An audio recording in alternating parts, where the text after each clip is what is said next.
Through 3 weeks, everything looked easy for Buffalo. Week 4, the Bills were challenged. The final tonight, 35-10, Ravens win it. Welcome into Bills Postgame Live alongside of Steve Tasker. I'm Maddy Glab. The Bills defense goes into this game allowing just 16 points per game. In this one, they allow more than double that. Steve, why did the Bills defense have such a hard time against this Ravens offense? Well, the Ravens front blocked the Bills really well, and they used the aggression of the front against them in certain situations. Plus, the misdirection was also a problem for the Bills front. They got caught looking the other way, and when you've got a 250-pound back like Derrick Henry, we all saw this coming. Derrick Henry goes one way, you've got to really bear up and treat him like he's the number one option, but Lamar Jackson is a dangerous weapon as well. They did just enough in the passing game to give the Bills problems, particularly early on in the game.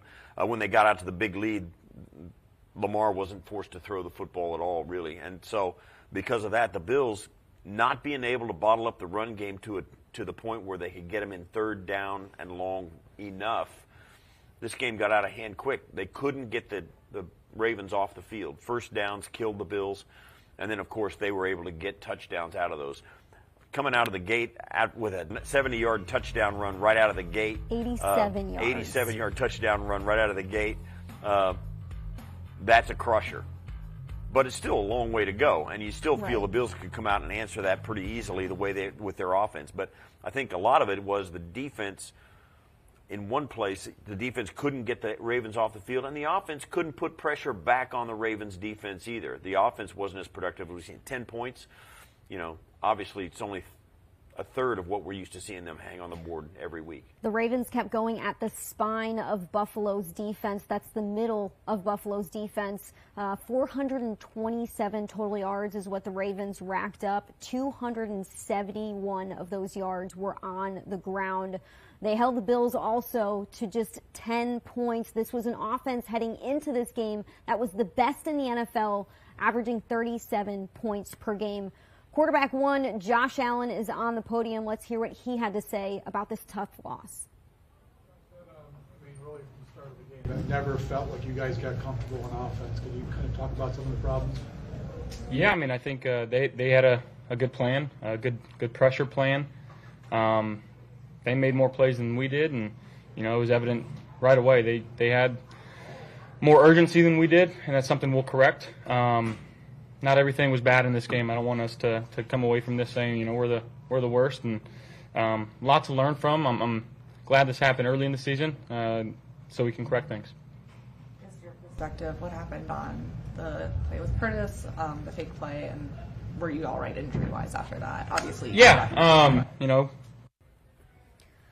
Well, we lost All right, we're having a little bit of technical difficulties in here right now, but Josh Allen beginning his press conference saying, I'm glad we had something like this in the beginning of the season. It's week 4. This is an 18-week season, so a lot left in Buffalo's season. To have something like this, they're able to take in this film, correct it, and get ready for a tough game next week against the Houston Texans. And it really is difficult to go in and watch as a team and personally, and every guy will go in there and watch, and it'll be few and far between guys who will feel good about the way they play. There'll be a handful of them, but most of the time they'll say, what are we doing? We got to get better. And it's hard to watch films like this when you get back in the office, but they'll do it. They'll learn some lessons from it and try and move forward, not letting another team take advantage of them the same way Baltimore did. Sorry about those technical difficulties. Allen is back on the podium, so let's send it right over to him.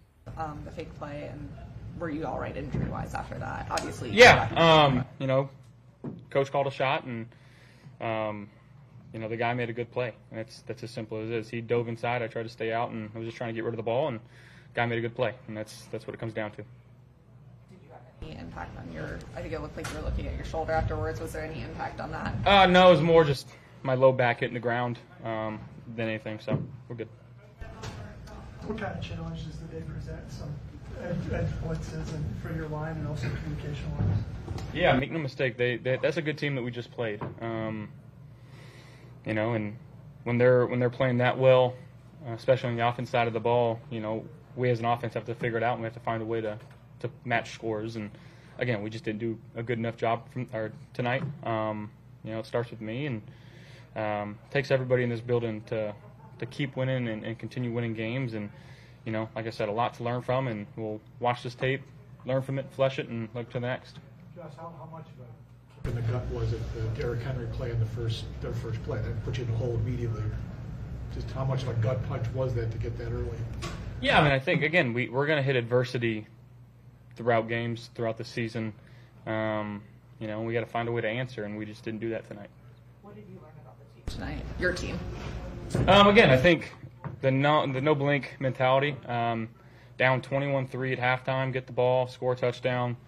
Had an opportunity to make it 21-17, and we turned the ball over. So, again, we were down and out early on, and we kind of stopped the bleeding. And again, we could have done more to really put a Band-Aid over it, and we just let it slip away. So, those plays are really big in the grand scheme of things, and they altered the game.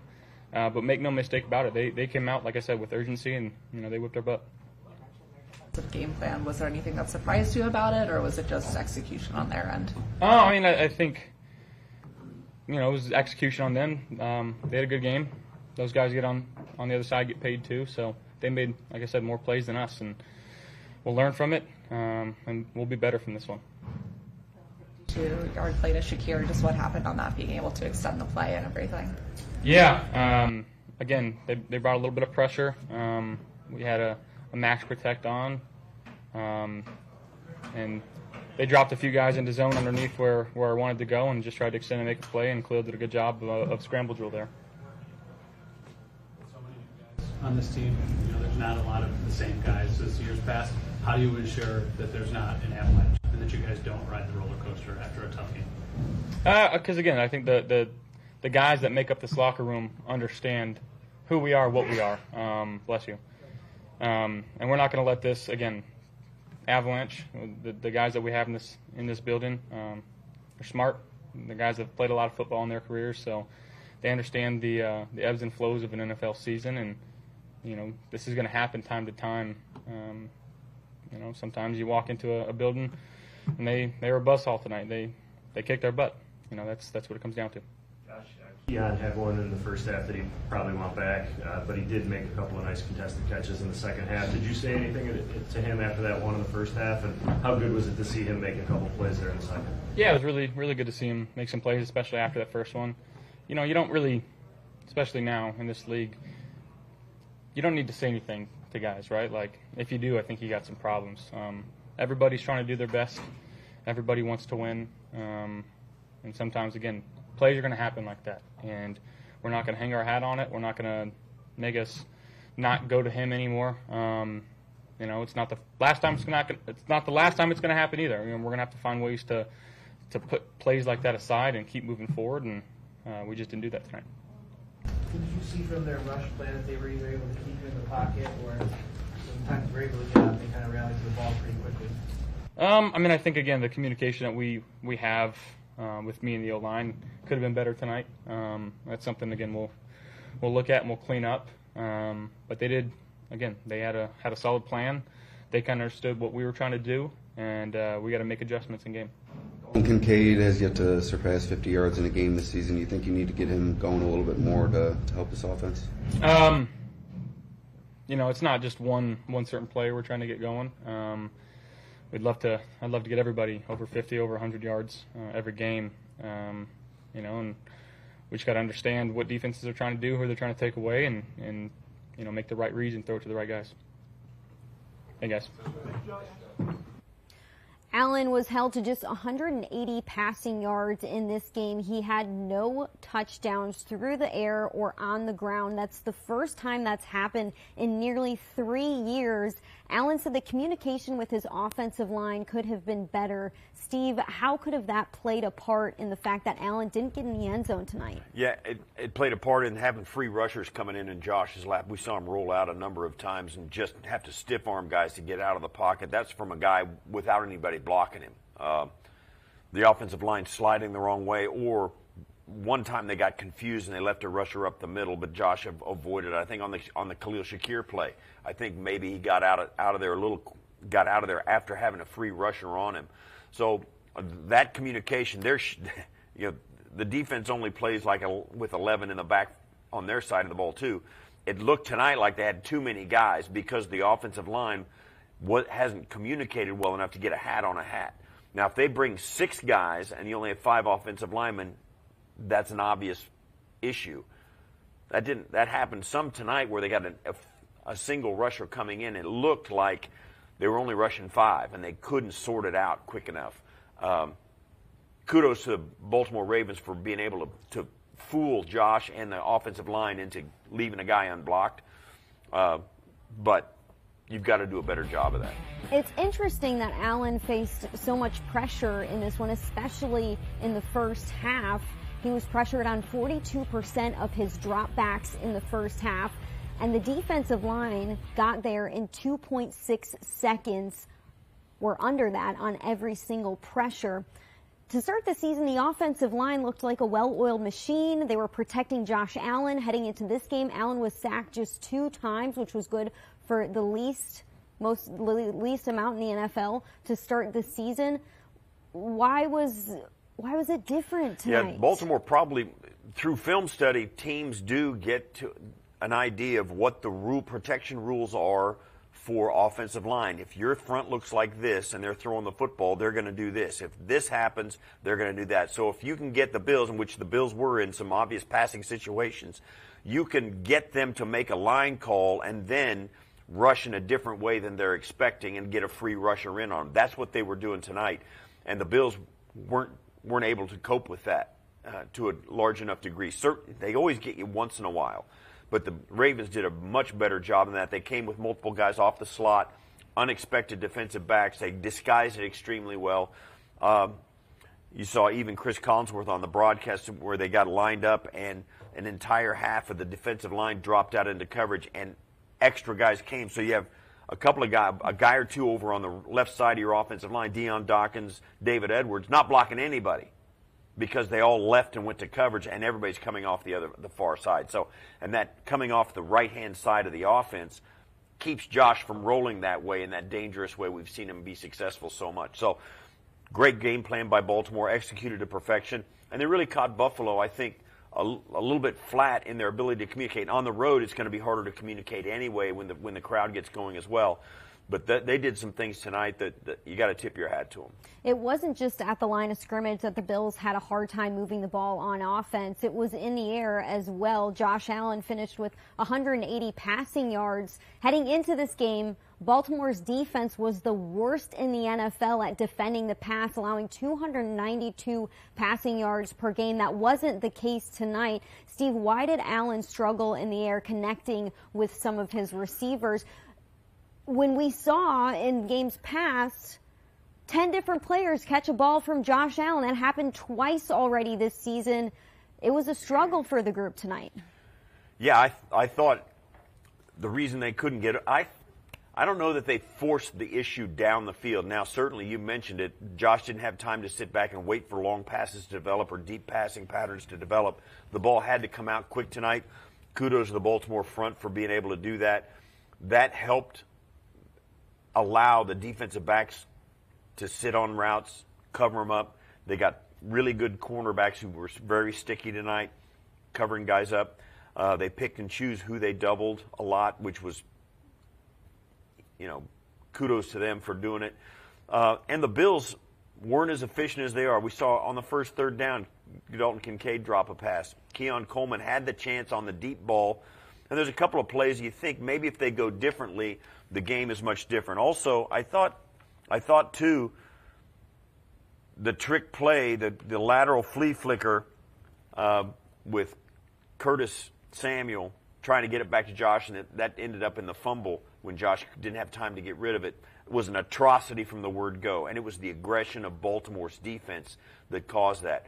It's hard to run trick plays when the defense doesn't care what trick you're running. They're just coming after you, and all your guys are bundled up in the backfield. They penetrate from all over the football field, and that makes it almost impossible to run those plays. That was the drive when the Bills were moving the football in the third quarter with about 6 minutes on the clock. They had a chance to make it 21-17 should they have scored on that drive. Instead, it ended in a fumble. The Ravens then score on their next possession. making the score 28-10. Let's go to our defense. Linebacker Baylon Spector is speaking to media right now. It seemed like it did settle in a little bit towards the end of the first half, and especially to start the second half. What was the key? What was the reason why you guys were able to kind of get going a little bit on defense there? Like I was saying, we came in halftime to say one play at a time, one series at a time, one quarter at a time, and read our keys, do our jobs. And the things where we messed up on, like I said, we just got to go in, read it honestly, and do better for that game. Baylon, what happened on that first play? What was the mistake? The first touchdown run? I got to do a better job communicating, getting everyone lined up better, going over in, and just got to read our keys. Thanks, man. Appreciate it. What's the key to kind of bounce? All right, that was Baylon Spector, a quick time addressing the media in the locker room. Speaking of defense, Steve, I want to talk about how the Bills struggled with defending Derrick Henry on the ground. He, of course, had that 87-yard rushing touchdown on the Ravens' first possession, their first play of their first possession, and finished with 199 rushing yards, averaged 8.3 yards per rush. Again, that number is going to be huge because he had that 87-yard rushing touchdown. What could the defense have done better to limit some of those big plays on the ground? Well, they could play a little bit more like they did in the second half. In the first half, they really got caught watching the motion and shifts after the ball was snapped. Misdirection, guys running out of the backfield. They were taking false steps. They were getting out of position. And with Derrick Henry and Lamar Jackson, you can't do that. Certainly on the first play from scrimmage, it was blocked up to perfection, and the Bills weren't ready for it. Almost immediately, the Bills went to 3 linebackers and went into their base personnel after that first series or the first series or two, and that got them a little better. I thought Dorian Williams played extremely well in the second half of this game, or the final 3 quarters of this game in the run game. And made some good stops and showed that, you can tackle Derrick Henry one-on-one if you get to the point of attack before he does. Nevertheless, I thought the secondary needed to be a little better in the run game tonight than they were. Certainly, Baltimore had a plan for the penetration of Daquan Jones and certainly Ed Oliver. They used that against them, and because they like to play on the other side of the ball. Ed and Daquan try to get across the line of scrimmage. They kind of let them do that and then pushed them and then trapped them. They'd get across the line and they'd come in with Picard or the fullback or one of the offensive linemen come across and kick him to one direction or the other away from the play, and it opened up some gaps in the defense. And they did that to perfection tonight, did Baltimore. And after they got a handle on that in the second half, Bills defense played a little bit better. But nevertheless, they still struggled to stop them well enough to get them off the field. To start the second half, the Bills defense forced 2 straight 3-and-outs. That's when they started to stop the Ravens offense and started to stop the run. Dorian Williams, as you said, was one of those players who started to do a great job of getting off of his blocks and starting to make tackles.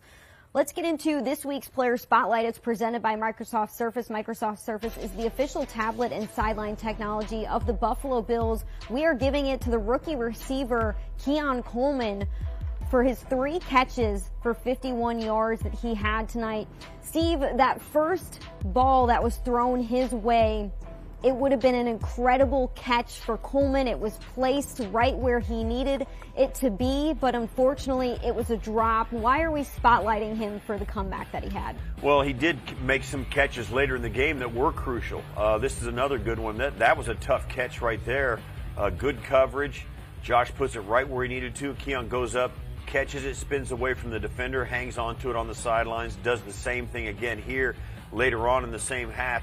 This was a much more difficult catch to me because it was lower and behind him. This is the kind of catch you need him to make. Now, certainly these back shoulder throws are different than the over-the-top throw.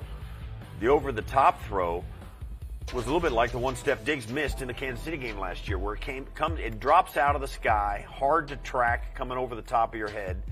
It is a difficult catch. but you got to make it. And I know he was really upset that he didn't make that catch. And there's a handful of plays in this game, like many others, like you'd like to see how the game would have spun differently had they gone the other way. Keon Coleman's the first catch that we saw that he didn't catch. The trick play in the second half that, maybe Curtis Samuel should have just ate that and taken the loss instead of trying to get it to Josh. Even Sean McDermott, maybe the first time they punted on a 4th and 2, was out towards midfield, maybe going for it there. Maybe that keeps the drive alive. Maybe they can get points out of that. Even the first 3rd down when Kincaid on a 3rd and 2 can't pull it in. That was a tough throw from Josh, but we've seen Kincaid make tough catches like that. Certain things like small plays like that, if those are within the Bills' power to change, had nothing to do with Baltimore. It would have been nice to see how the game would have turned had they been able to make those plays.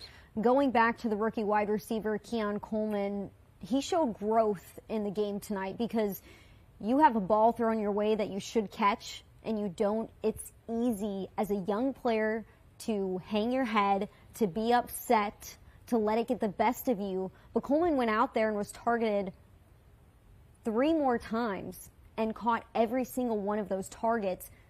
The catches weren't the easiest. He was being guarded pretty tightly by some of those DBs.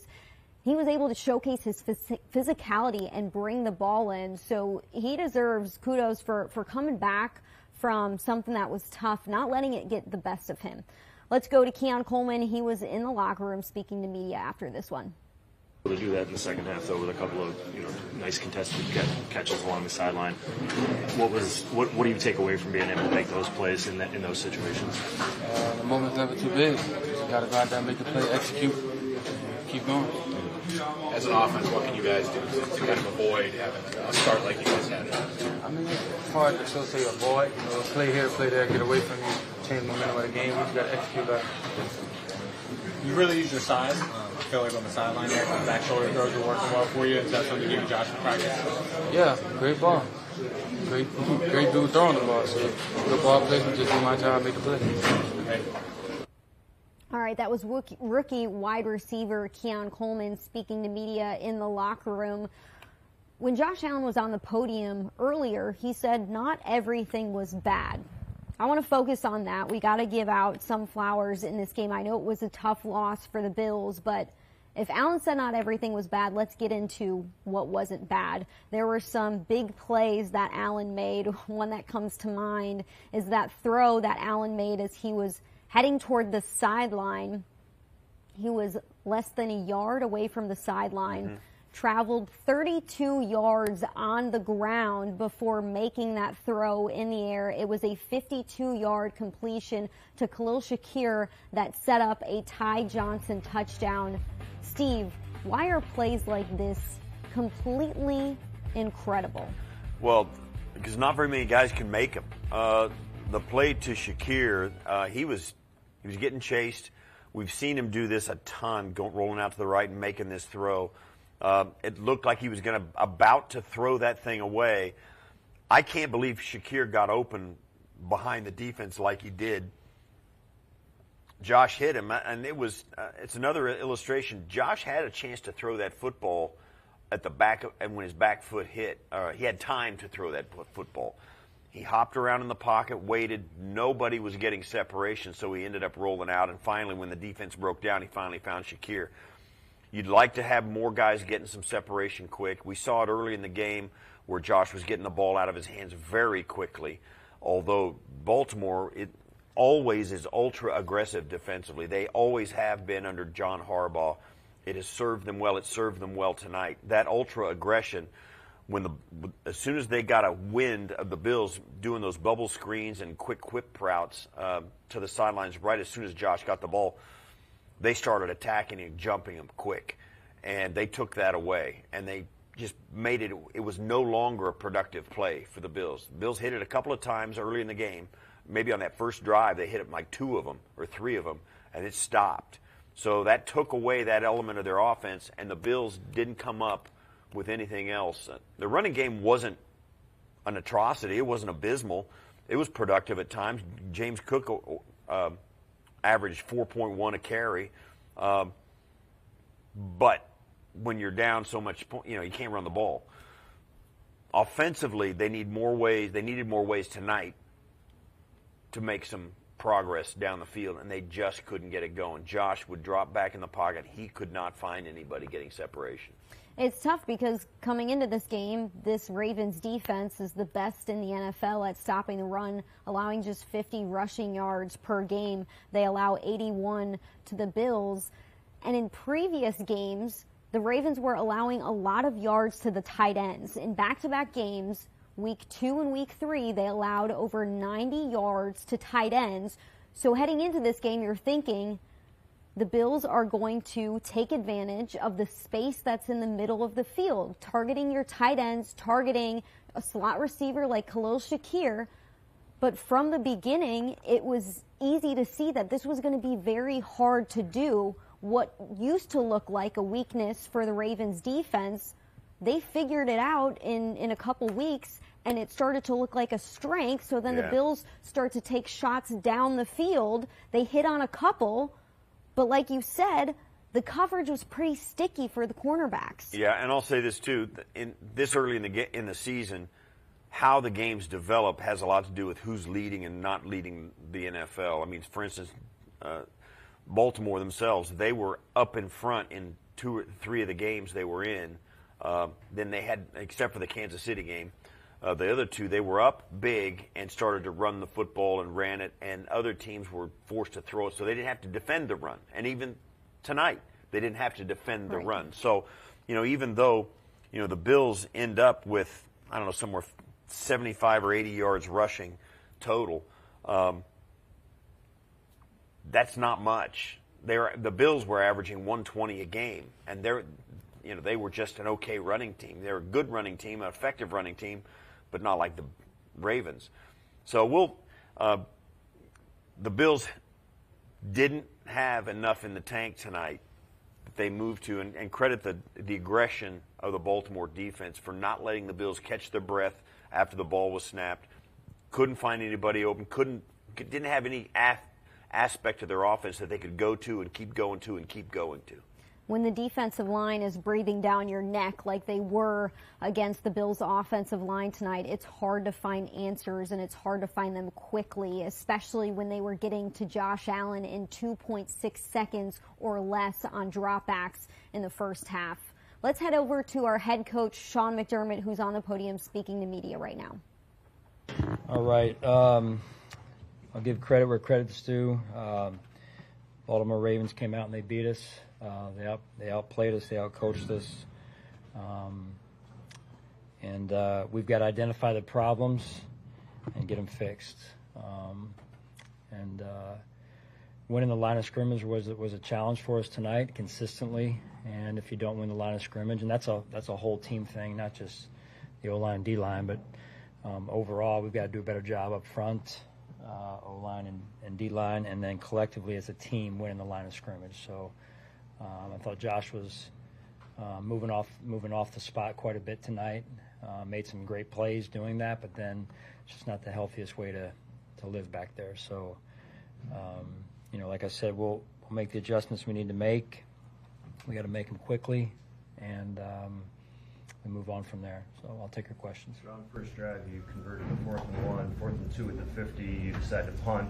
What went into that decision, especially considering the last couple of games in similar situations you had a lot of success? Yeah, field position at that point. So we went for the 4th, and it was actually less than 1. I know it was probably 1 on the scoreboard, but less than 1 felt like we had a pretty good chance inside of a yard there with Josh, and then the other one was 4th and 2, and just shy of the 50 on our side a little bit there. So it felt like, just to feel the game at that point, it was too early to take that chance right there. But, I'll look back at that and evaluate like I do everything. Along those same lines, 4th and 1 later in the first half, your side of the field. Also, at that point, though, your defense had been having a tough time getting stops. Why decide to punt it away in that situation? Yeah, again, that was a full yard in that situation. Again, not giving away, strategy and play type and everything. So it just felt like, again, just, you know, what we're looking at in those situations early in the game, at least, was inside that yard right there, and that's what we had, and that's why we went for it. Felt like you guys were building momentum on the second half offensively. Call that trick play after the touchdown, first down. Can you take me through that, the decision to make a call there?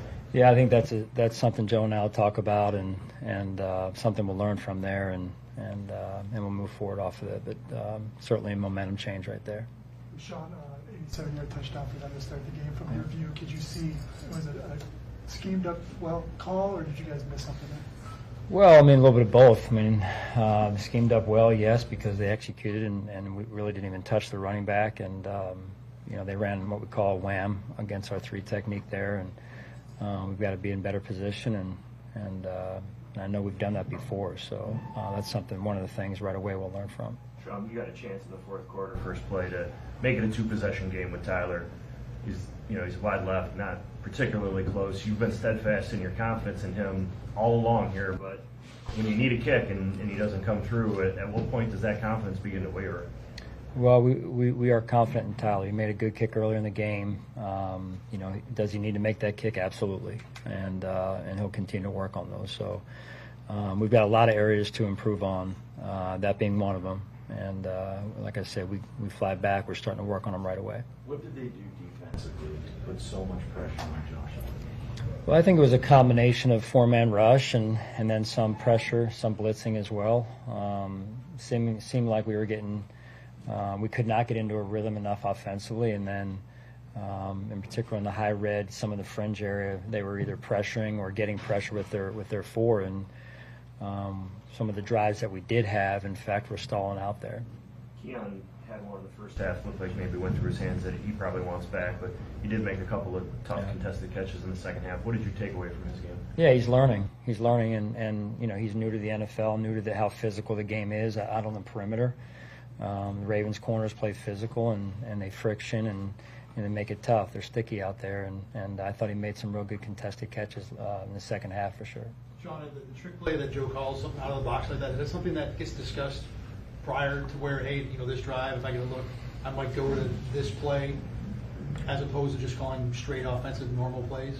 You know, most of the time not. Most of the time it's during the week we talk about it. You know, so again, that's something that Joe and I will discuss at length, and I'm sure he wants that call back. I do as well, and we'll learn from that and move forward. What went into the decision to go with 3 linebackers, kind of the second quarter there? Well, personnel. When they were in a certain personnel group, we played more of a bigger lineup than being in nickel. They work the screen game quite often. Tonight, how did you feel your linebackers fared in defending against those plays?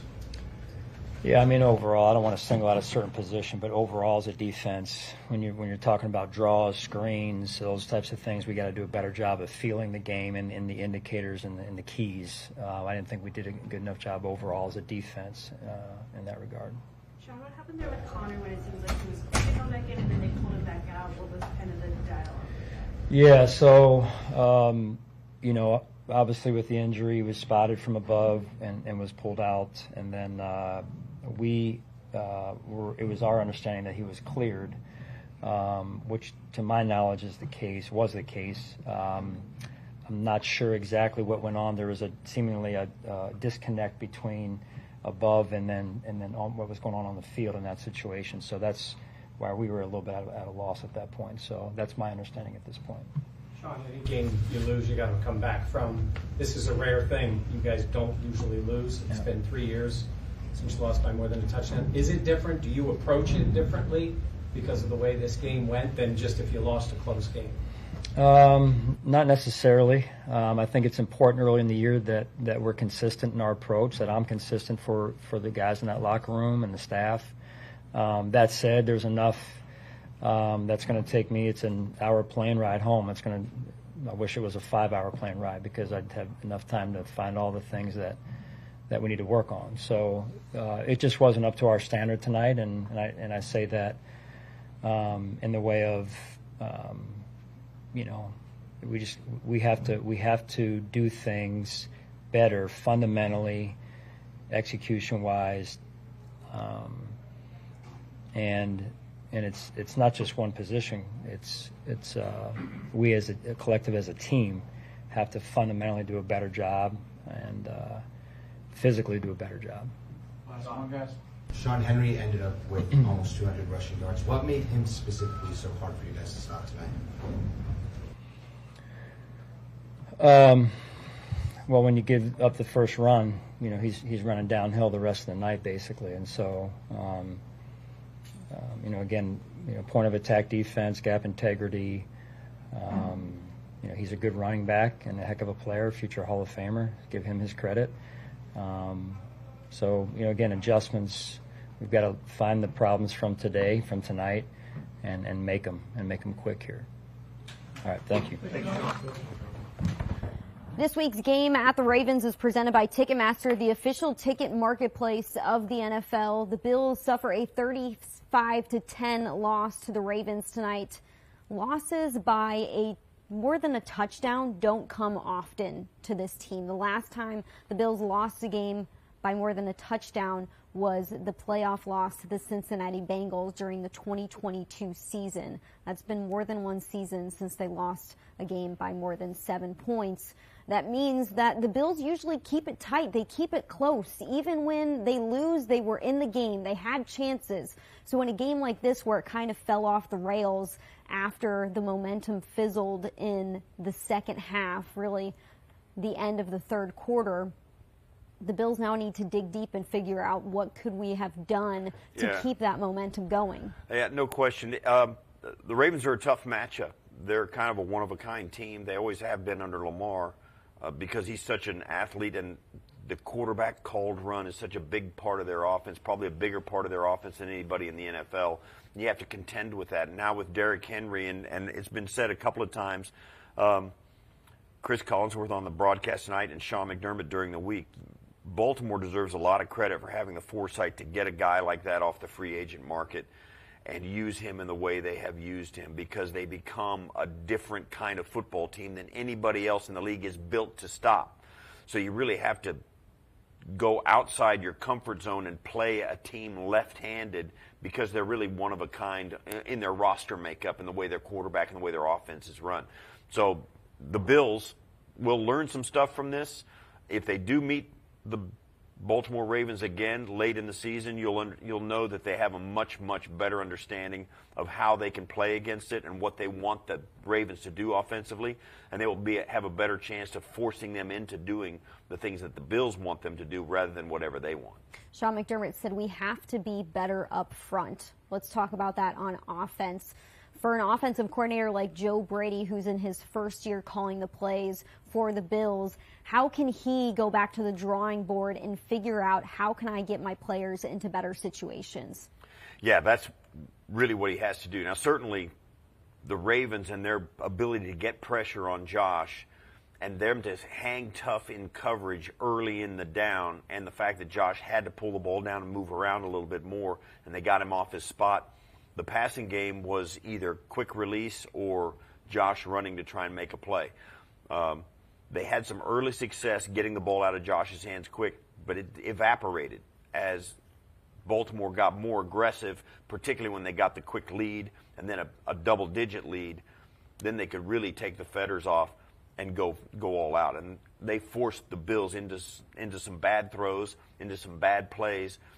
And with their ability to disguise their defense, like we mentioned earlier in the broadcast, the Bills got caught off guard a couple of times by blitzers coming where they didn't think they were coming from, which led to Josh talking about the communication with the offensive line and being able to recognize. Certainly the Ravens threw some stuff at the Bills they didn't see on film before this game, as you'll see sometimes, most of the times in games. But the Ravens were able to get some real production out of those plays. When you look at the offensive line, this is a group that really prides themselves on communication. During the offseason, we heard from center Connor McGovern, and he said, our offensive linemen are in more meetings this season because we want to be able to communicate more effectively with our running backs, with our wide receivers, with our quarterbacks. So you would expect, because of that, they'll be able to flip it around in Week 5. Now going to defense. The defense allowed 7.7 yards per play to this Ravens team. a first-year play caller in defensive coordinator Bobby Babich. What does he need to do to figure out how to toughen up the spine of the defense that had a tough time tonight? Well, I think one of the ways you can do it is really match personnel. You've got to put big guys. The Ravens put tight ends on the field and a fullback in Picard, who's a 300-pound fullback. They put those guys out there a lot. I think you've got to match them. In fact, overmatch them. And I think that's one thing you have to do. Exaggerate your ability to stop what you think they're going to do or what they're lined up to do. If they want to go 5 wide or spread it out with 3 tight ends and a big fullback, take your chances with that and see if they can do it. But I think more than anything, you got to activate all your defensive linemen and put them on the field a lot and play more than 4 defensive linemen, play more than 2 linebackers for sure, and just force them into beating you left-handed. This is a defense that's known for playing in nickel coverage, 5 DBs on the field. They had to play in their base defense quite a bit in this game, 4-3 defense, because of those bigger players that you spoke about. It'll be interesting to see if the Houston Texans try to match what the Ravens did at all. It's going to be a tough next matchup for the Bills, their second straight away game out of 3 straight that they're about to have. That game's going to be on at 1 o'clock in Texas next week. Week 5 is on deck. For Steve Tasker, I'm Maddy Glab. We're saying goodnight to you guys. We will see you next week.